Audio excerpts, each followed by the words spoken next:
Balsam. My pronouns are he, him, and I am from Westchester, New York. Yeah, growing up in Westchester, I grew up in a pretty upper middle class area, right on the water. It was a pretty nice place to grow up in the Hudson River Valley. My schools were, I went to public school, but I went to an extremely well-funded public school. We had computer labs, we actually had a video editing lab, so we learned we had cameras that we could rent and we could edit and make movies. In general, I would say that it was a very nice place to grow up. And once I graduated high school, I moved to New York City. I went to NYU, and from there, graduated and entered the tech industry. Yeah, I was exposed to technology when I was basically from as long as I can remember, I was online. My parents are both college professors, so growing up, they had access to laptops and to computers even before they were more publicly widespread. So growing up, I was always on a computer my entire life. My dad first thought that he would start to teach me how to code. I was probably 6 or 7 years old. So I loved video games as a kid, had an N64, spent all my time playing video games. And eventually my dad was like, hey, if you like video games so much, why don't you make them? So he started to show me how to use BASIC in order to write some very, very simple programs. And from there, it just absolutely accelerated. I was so fascinated with the whole thing. I immediately, back in the day, there was this website called Neopets that was really popular. And I would go on to, Neopets had this thing called guilds, and guilds were little communities that you could join online. And I was obsessed with them. So I wanted to create my own guild, and I wanted to be the best guild that was out there. And so what I did was I looked at all the guilds that were super successful, the ones that had tens of thousands, hundreds of thousands of members, and I figured out that you could right-click, hit inspect, and view the source code for any page. So I would go to all of the guilds that were successful, I'd look at their source code, and I would steal stuff. I would just straight up copy things, and then I'd bring it over to my guild and I would paste it and I would try to get my guild going. And that's how I learned HTML. Wow. Literally just, seeing what other people had done and breaking it down. And at that point I became really interested, and it escalated eventually to the next step, which was, at the time, message boards were really popular online, like forums. And there was this one forum that was video game related that I'd go on all the time. And I wanted to, once again, I was like, I think I could do this better. I want to make my own version, and I want it to be even more popular. So when I was 9 or 10 years old, I set up a server and I installed vBulletin, which was a PHP bulletin board software at the time. And my parents were very supportive, and they paid for the servers and the domain and everything. And I set up this online community, which at its peak had over 100 active members. We were making, little fan video games. We were really into Smash Bros. So we made our own Smash Bros. Game. And we were just running this online community. So I taught myself HTML, CSS, PHP. I was learning Java at that time. How old were you? I was 9 or 10. 10, 11? Yeah. It's like rich. No, I actually moved away from it for a long time. But I was exposed to it a lot as a kid, and I think that helped me come back into it later. I think as I got older, I don't know. I went through a phase where I was in high school, and I don't know, I became very, very interested in girls and a little less interested in tech. And so at that point I sort of moved away from it. I was really interested in music and art. And when I went to college, I didn't even go to college to study tech. I studied psychology and sociology instead. Took a couple of tech courses and got involved in some of the tech things on campus, but was not a computer science major at all. Then after college and then after I graduated, I was like, well, I have this degree, but what do I do to make money? My degree is in individualized study. So I went to the Gallatin School at NYU, and at the Gallatin School you get to make up your own major. So, yeah. So my major was the internet and identity. So how technology has shaped the way that people think about themselves and how they operate in the world, and it ended up being like weirdly prescient in a lot of ways. So I graduated in 2014, and now the way the internet affects identity is like central to so many conversations. But at the time, there wasn't a lot of like scholarship on it. So I was a lot of the documents that I was using for my research were a bit outdated, I would say. And I was actually, so before that, I was a neuroscience major for a while too. So I worked in a neuroscience lab as well. So like for me, the interest was always at like the intersection of technology and psychology specifically. So how does technology affect the way that people interact both with technology but also with the physical world?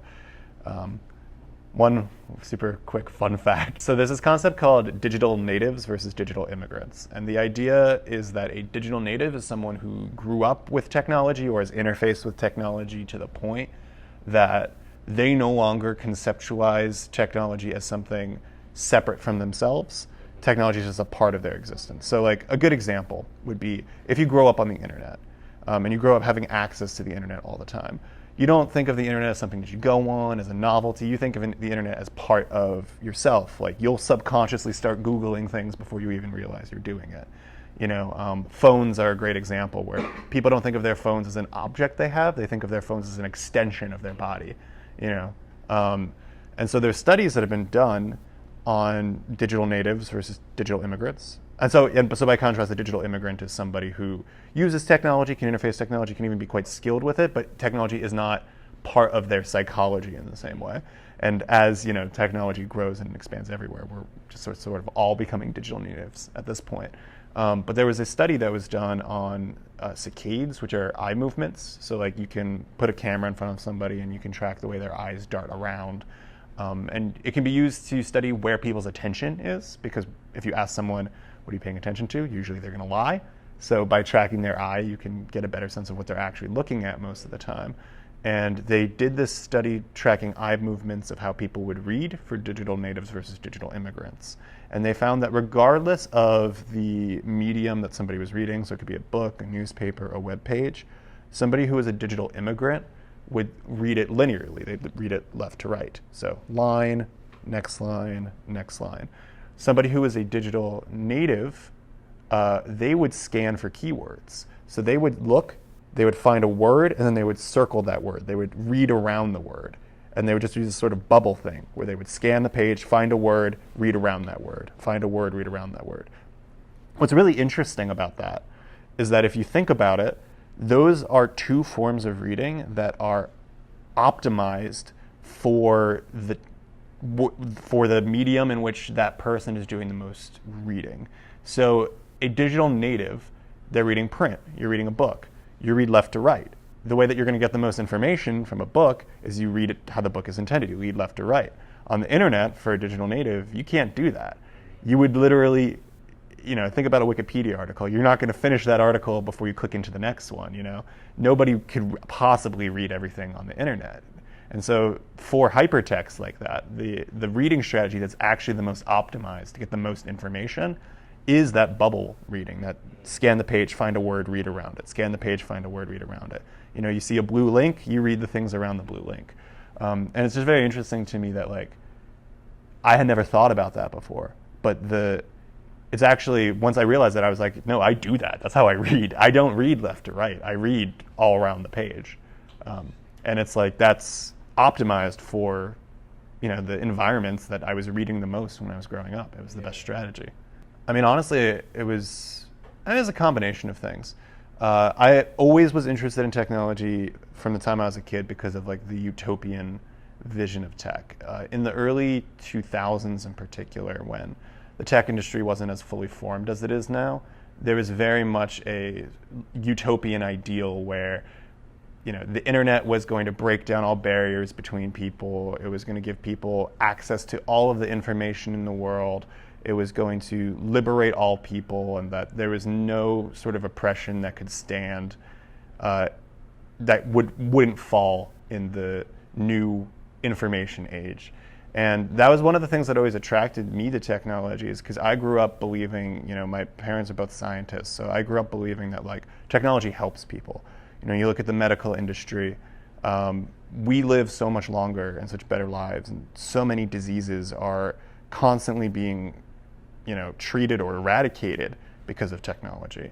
And so my interest in technology was always driven in wanting to be a part of that future and being able to make things that made people's lives better. And part of the reason that I was hesitant to enter the tech industry is because by the time I was in college, I think it was starting to become clear that that's not really what the tech industry was doing. That, we had a few giant companies who were profiting, and, it's not to say that our lives haven't improved, but the improving of our lives wasn't the goal. The goal was money. And so I think that was one of the things that sort of disillusioned me from the tech industry. And coming out of college, honestly, initially I got into it because I was like, well, I know how to do this. I learned how to do it as a kid, and I need to make money. And this is a way to make some pretty good money. So that initially brought me into the tech industry, and I worked at a couple of startups that were not mission-driven at all. And, unsurprisingly, became somewhat disillusioned with that aspect of it. I think the murder of Eric Garner was pretty impactful on me, and that happened. I was just about to graduate school, and I think that I was always raised to be very aware of my privilege. That was something that my parents always stressed on me. They said that I was a very fortunate person. Giving back was always part of what I did growing up.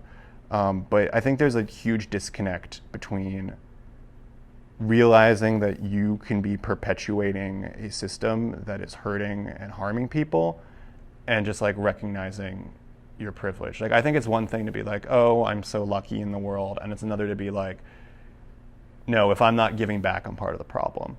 And I don't know that there's like one event that led me to feel that way, but I always just increasingly started dabbling in activism on the side outside of my jobs.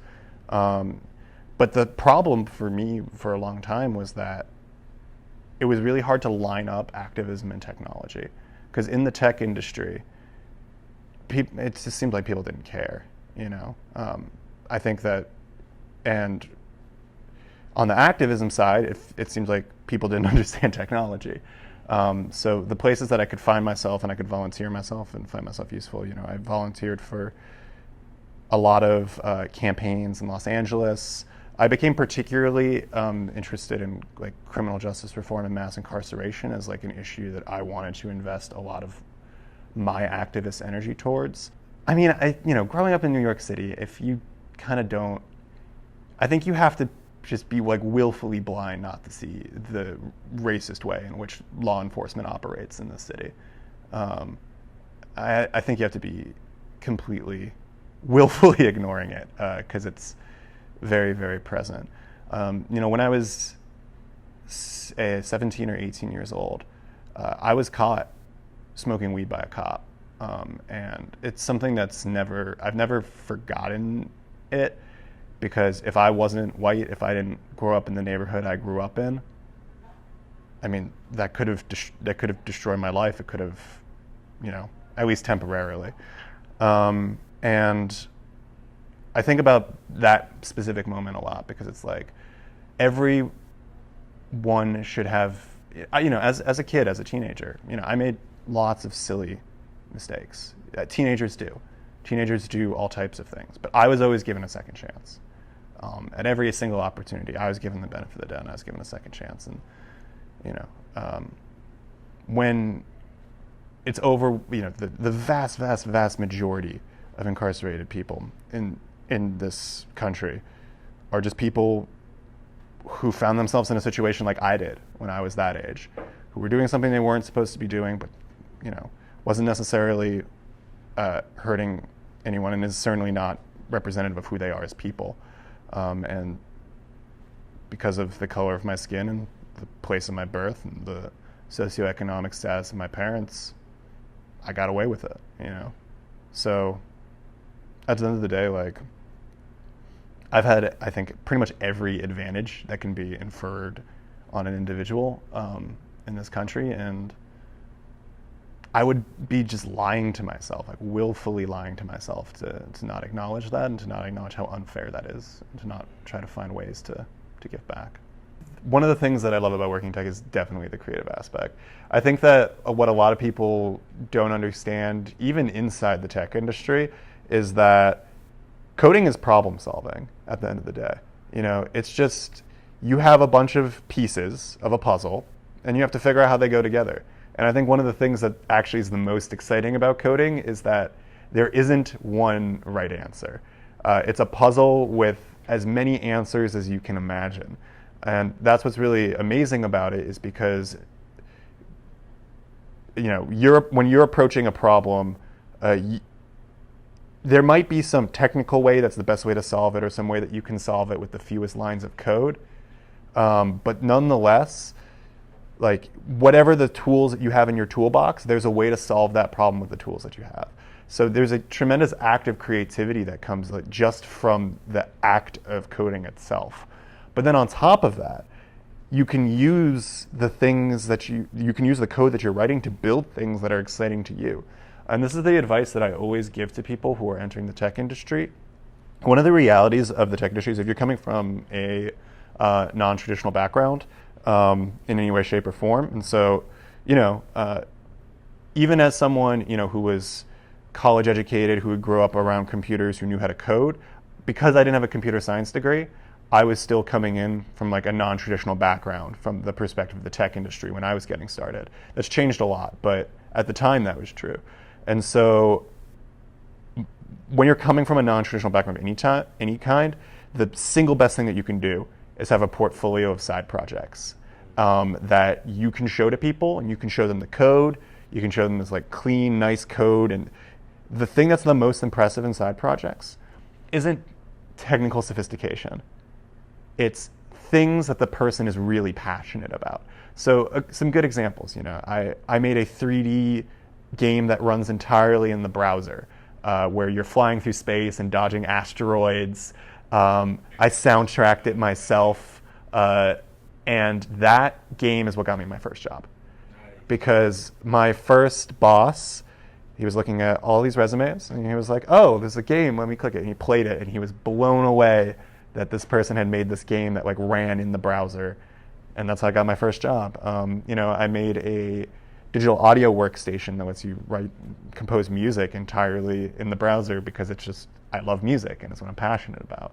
So the number one piece of advice that I always give to anyone entering the tech industry is, like, make what you want to make. Figure out what you care about, what you think would be cool to see in the world, what you think isn't there, and then use technology to make that. And there's so many opportunities to do that, even from the smallest scale to the biggest scale. And if you always pursue what you're passionate about and you try to combine technology with what you're passionate about, it's going to be fun for you, and it's going to be creative, and it's going to be fulfilling, and over time it's going to fill out that portfolio, which gets you closer to getting higher and higher caliber tech jobs. So I had lived in LA for a few years, and then moved back for my job at Ripple Match. At Ripple Match, we're a mission-driven tech company, so we're using technology to help underrepresented candidates graduating from college get matched with their dream jobs. And I really enjoy my work at Ripple Match, but I also felt additionally that I wanted to do more work that was related to helping people affected by mass incarceration. Because I do really, truly believe that mass incarceration is the civil rights issue of our time. And, you know, our children and our grandchildren are going to be looking back right now, and they're going to be asking, you know, particularly people of privilege, what did you do when you saw that there were people who were in pain, who were suffering? What did you do to help? And so I've been involved in some capacity in some measures in LA to try to reform the Police Oversight Commission in LA, as well as reducing funding for prisons in LA. And then when I moved back to New York, I wanted to find an opportunity to be involved in the fight against mass incarceration here. But I wanted to find a way to do that through technology, specifically, because, as I sort of mentioned, up to that point, I had done activist work and I had done technology work, but I had not really had opportunities to combine them. And so I actually had an idea very similar to then Co-Cooperative would become Emergent Works. Independently, years earlier, I was thinking about, and this is one of my first years in the tech industry, I was thinking about how I had gone into the tech industry as somebody without a computer science degree, and I had recognized, and that's when boot camps were starting to become popular, and I had long felt, I have always known people in the tech industry, they didn't even go to college, they just, had, and this is, even before things started to change, this was, almost 10 years ago. Like people who didn't have any sort of formal education in technology. They taught themselves and they got six-figure jobs. And it always struck me as, here we have an industry which, at least on some level, if you can do the thing, you can get into it. Like if you can code, you can get into it. And then on another level, there's the cycle of recidivism, which is created by the fact that people who are incarcerated come out and they don't have opportunities. And so it always struck me that there was a sort of a perfect match right there, where if you could train people, who were formerly incarcerated, how to code, they'd have access to all of these high-paying jobs, that skills that were super in demand, and employers that were willing to take people from, non-traditional, non-college educated backgrounds, and put time and effort and training into them if they had that basic skill set.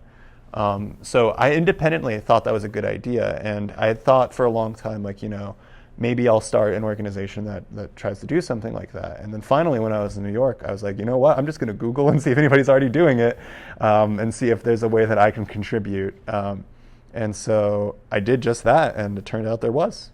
And the time it was called Co-Cooperative. And it was in New York City, and I was in New York City.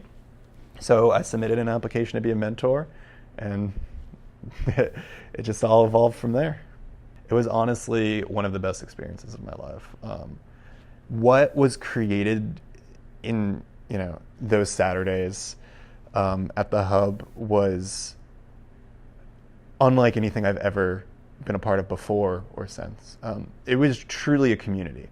In every sense of the word, and it was really special. And the connections that we all built were incredible. And to have an opportunity to take what I know and what I'm good at, and to share that with other people, and to all learn from each other, because we all had so much to teach each other. It was really incredibly impactful and important. It was, the things that we built were so cool. And there were so many opportunities to provide lessons as well, because of the sort of collaborative and cooperative nature of it, that would have been hard to provide in another tech education environment that was more curriculum oriented.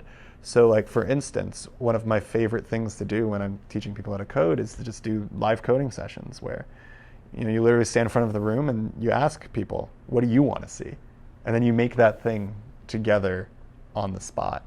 And those sessions were some of the most fun that I've had programming, honestly, because we made a racing game, and we as a group we decided what we wanted to see. We simplified it. We went through the whole a lot of the product managerial parts of it as well, and then moved into the tech side, and we programmed something together, and it was really incredible to see that in the course of really just a few months, and there were a wide variety of skill sets coming into it, but in just a few months, we saw some people go from, absolutely close to zero coding knowledge to building their own applications, and we were deploying them and sharing them with the entire community. So, yeah, and I mean, it's just, honestly, it was one of the best experiences of my life. I think I learned that first of all, excellence in code can come from anyone. But second of all, I learned that there are a million different learning styles, and your job as a mentor and an instructor is to figure out how to work with and accommodate your mentees' learning styles. And like that, I think it's like a tremendously valuable skill to be able to have. I mean, I'm so impressed with not only the mentees and what they've done after the program, going on to get jobs in the tech industry and like what you're doing, running this massive organization. But even going into it, I was super impressed with everyone was so talented just from the get-go. They just needed the opportunity to feel like technology was for them. And yeah, I mean, it was super impactful for me. I mean, honestly, I think, to be sort of frank, like I didn't grow up around a lot of formerly incarcerated people. And formerly incarcerated people are super stigmatized in the world at large. And I think for me, it was really important and growthful to build connections with people who had experiences that I haven't had, because it's made me a stronger person and a person who's more committed to finding some path towards justice through technology. It's a combination of factors, but I think it's similar to. There's a lot of reasons for it. I mean, one of the reasons it's like my own childhood. I grew up around a computer. Computers used to be really expensive. Technology starts expensive, and as a result, initially technology is only in the already affluent communities. And then when you have something like the way that technology's transformed the world, those people who got in there first, they're going to set the tone for everything. And people are going to want people who think like them, who act like them, who look like them. So there's some dimension of that. I think there is a dimension in which people want to feel like people build their identity around this stuff. And so when somebody identifies, you spend your whole life being told you're a smart person, you should go do smart people things, you naturally develop, I think, like a fear of that becoming too accessible, because you've built your identity on how you're different than other people.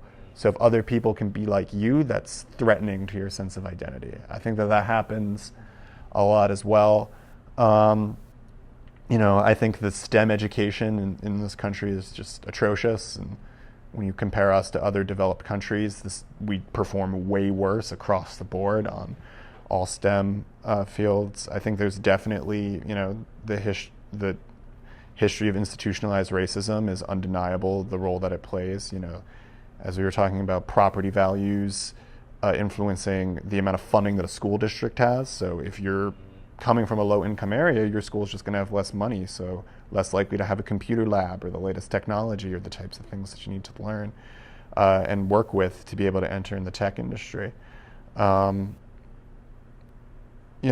like all industries. I think also like all industries that are extremely homogenous, it's like a self-perpetuating cycle. The more homogenous they become, the more they're likely to become more homogenous. You actually go back into the early 1990s, and tech was more diverse than it is, I think, even now in terms of computer science degrees.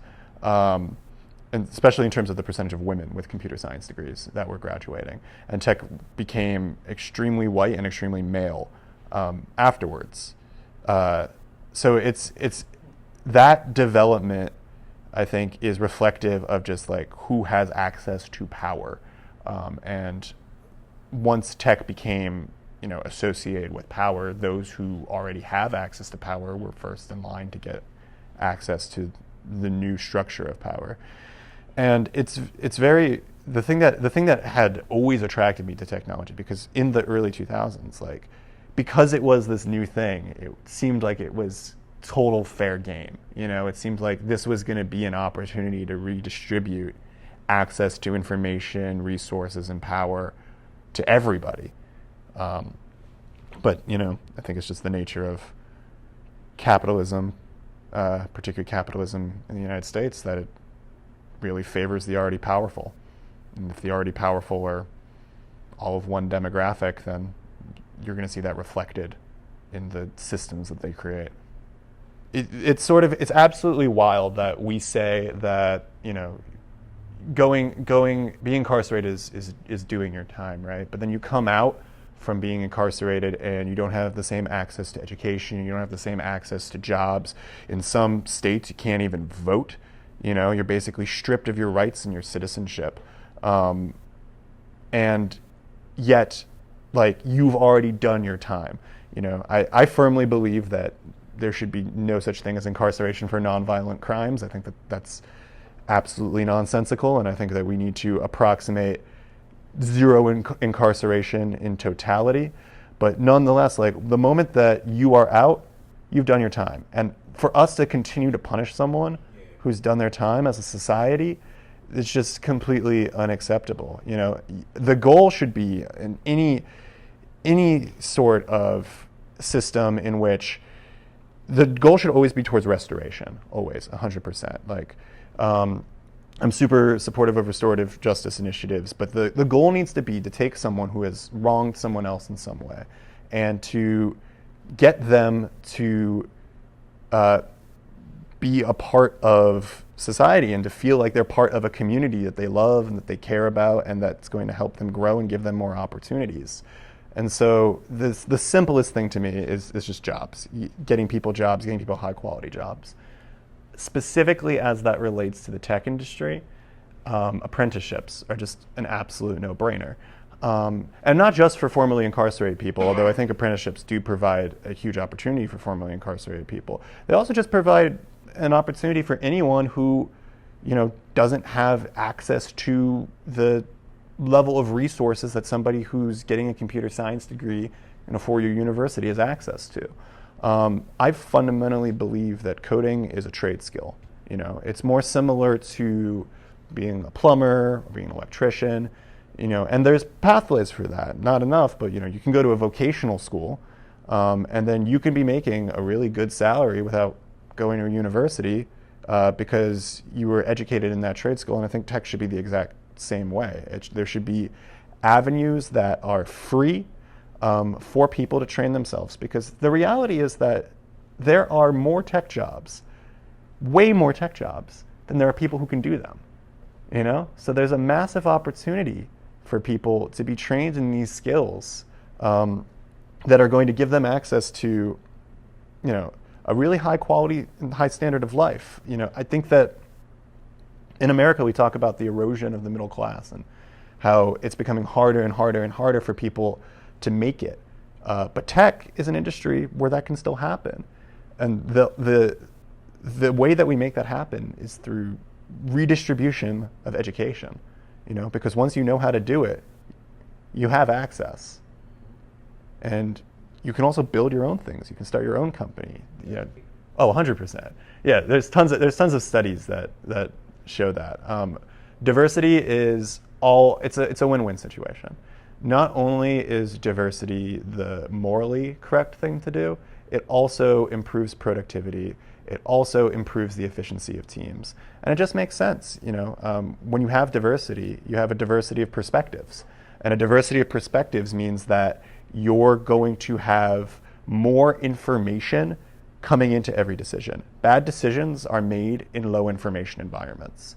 So by virtue of the fact, if you have a more diverse workforce, you have more information and you'll make better decisions. I would like to see Emergent Works to be a place that every single tech company recruits from.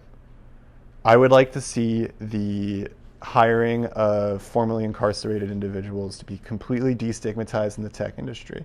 And the same way that you recruit at universities, the same way that you recruit at boot camps, the same way that You might even, recruit at like some vocational high schools that are offering coding programs. You recruit from Emergent Works. That's just what you do.